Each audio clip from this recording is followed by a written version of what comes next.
So my name is Becca, and this is my sweet kitty, Katrina.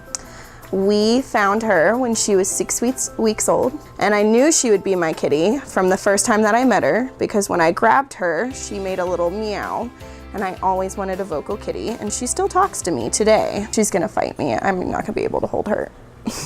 I don't actually know the specific breed of cat that Katrina is, but from my best guess, she is a tabby Maine Coon mix, and from the way that she's grown and her personality, I'd say that's a pretty good bet. So we try to get her nice toys, but her favorites are the pieces of trash that she finds around the house, like zip ties or paper balls or just plastic bags that are on the floor. She does very much like the little tunnel that we got her, I think because it gives her a place to hide. She thinks that nobody can see her, but she's wrong.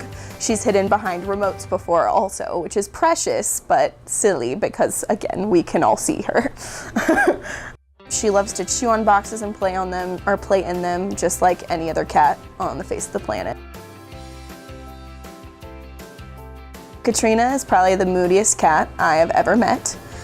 She'll go from being loving and sweet and affectionate to wanting to play and attacking your hand and trying to get you to play with her. She's very much a mama's girl. And I think part of that is because of when Brandon and I got her. She was so young. Typically cats aren't taken from their parents until they're 8 weeks old, because that's when they've started to wean off of them and everything else and sort of become more independent. And so I think that she has very much formed an attachment with me. My roommate has a dog, and we got Katrina while she was a kitten while Blackjack was still a puppy. He was about 4 or 5 months old. And so they essentially grew up together, and they get along very, very well. Hi, I'm Clara, and this is Blackjack, my baby. So the first 2 years of college were rough for me. I found out I had anxiety and seasonal depression. And I knew I needed to do something, but exercise wasn't working, and neither was like talking about it or trying to put my mind off on other things. And I was doing an internship at a hospital this summer after my sophomore year, and this lady wanted to get rid of one dog because he looked too much like a poodle. And I was like, well, you know what, that's gonna help me, I'm gonna get it. Even though my mom thought that he'd be fugly, he ended up being the cutest little thing in the world with an underbite. And now he's just a belly rubbing crazy thing. I don't even know what to call him other than a bed hog.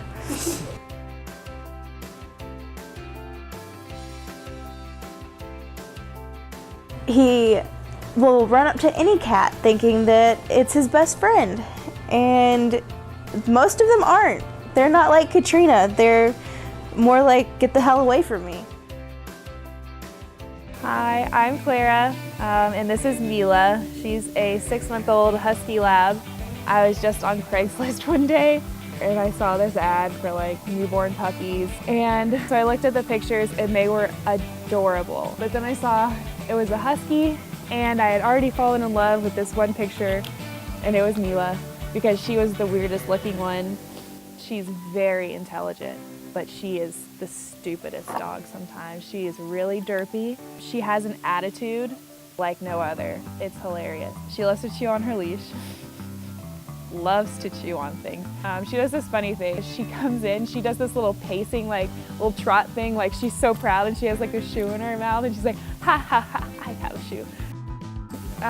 She overall has had like a major impact on me. In the beginning, it was really stressful just because I got her during final exams last semester. And so I had this little 9-week-old puppy, which was precious, but like I couldn't leave her alone. But after that, we really like strengthened our bond, and she's like my soulmate. She is literally like, she has the same personality as me. But yeah, nowadays she's like my best friend. She's so sweet.